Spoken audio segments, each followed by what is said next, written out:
We probably all experience members in crisis. In our own industry, the Fire and Rescue Service, our officials and members all too often deal with harrowing cases of post-traumatic stress and suicide among firefighters and emergency control staff.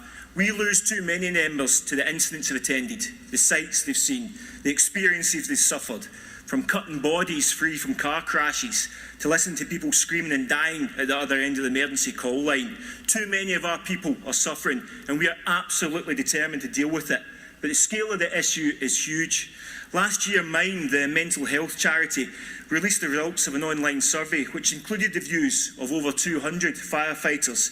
The main results for firefighters were genuinely alarming. Over 90% of firefighters had experienced stress, poor mental health at some point at work.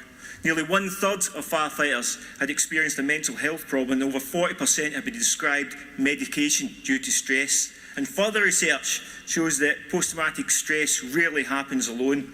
It nearly always comes with depression, alcohol abuse, anger, interpersonal difficulties, and thoughts or action of suicide. Now, of course, the issue of PTSD in the fire service has been underlined recently by the Grenfell fire and its impact on our members who intervened. So we're demanding action and support from our political leaders. But we're doing it against the background of cuts. Cuts that have previously treated mental health counsellors as expendable. And many of their jobs have been cut in the fire service as politicians described them as the back room and then got rid of them. Post-Grenfell, it's been exposed that Boris Johnson, when he was the Mayor of London, cut the number of counsellors trained to help firefighters in London Fire Brigade from 14 to 2.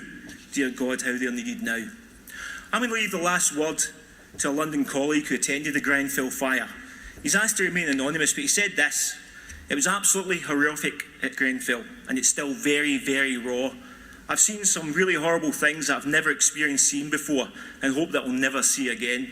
It will stay with me all my life. We were offered a session with a counsellor, which I took up, and it did help, but nothing will get those images out of my mind. Let's work together, let's get the investment, and let's tackle this massive issue for our members and for millions of working people." I support.